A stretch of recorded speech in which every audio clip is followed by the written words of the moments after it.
ма қалай? Мал Жақсы, шүкір. Ауыл аймақ ботата. Айта бер. Шүкір. Құдай жоқ депсің, жайшама? Жайша? Әрине, жайша. Құдай сенбейсің ба Құдайға? Сенбейміз. Не себептен?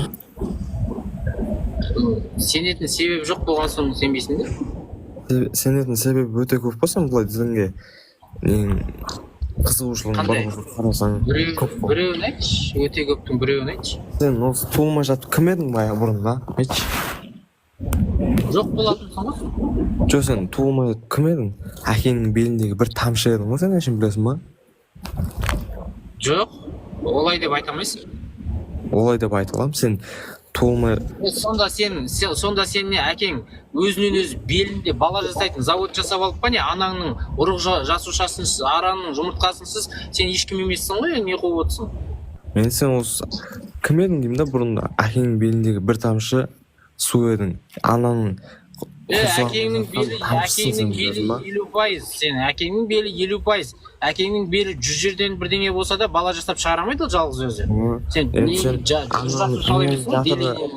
жұртыңдаса, сен ананың жатыры арқылы шыққан жоқсың ба? Ананың жатыры арқылы ғана емес, сен ананың жатырында жұмыртқа жасушасы керек, ол жерде ұрықтану процесі жүріп, жаңағыдай бала эмбрион пайда болу үшін. Иә, енді сен аспаннан салбырып түстің ба? Құдайға сен... Имамнан басқа, айналайындар, имамдардан басқа да бір адамдар тыңдасаңдаршы, мектепте мұғалімдер бар, биология деген пән бар, сабақ бар, кішкене сабақ оқысаңдаршы, уағыз тыңдай бер. Миларың су болып кеткен ба? Сенбейсің ғой? Не нәрсеге сену керек?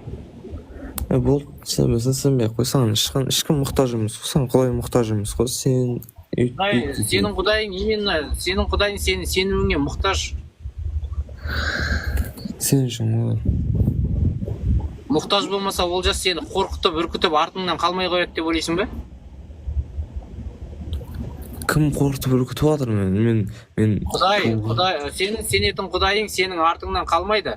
Саған 120 мың адам жіберіп, ескерткенге 120 мыңмен қосып артынан кітаптар жаудырып, сосын жаңағы тозақпен қорқытып, сені қабір азабымен ертең анау ақиретте тұрғызып қоям, сендерді тыржалаңаш, көпірден құлатам, тозаққа күйдірем, в общем, сондай дүниемен сені қорқытып ұстап отыр да, әйтпесе. Ол егер мұқтаж болмаса, өйтіп заморачивать етпейтін еді ғой. Саған бәрін дайындап қойған. Иығыңа екі періште, сосын жаныңды алатын бір періште, сұрақ қоятын екі періште, саған мұқтаж емес болса, сонша нені жұмысшын жалдамайтын еді ол. Қандай жұмысшын жалдады? Жұмысшын жалдаған жоқ, әркім өз еркімен істеп отыр.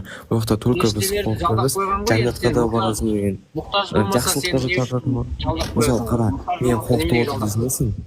Бізді қорқытып отыр дейсің. Мысалы мына жақта мұсылмандар үйі жоқ адамдарға үй әперіп жатыр, кез келген жерде көмектесіп жатыр, жолға қалдырып жатқан жоқ. Сонда не ол бізді қорқытып үркітуге жата ма? Бізге екі жол берді. Егер жаман істесең де ұзаққа кетесің деп.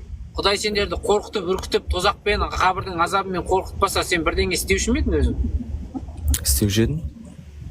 Өйткені бұл жақта тек қорқыту емес, жақсы жаққа да тартатын сөздер насихат етілген. Ол нәрсені былай дейді олжас. Оны кнут и пряник деп айтады. Яғни қамшы, сосын пішнәй. Саған либо печенье беріп алдайды сені, либо қамшымен қорқытады.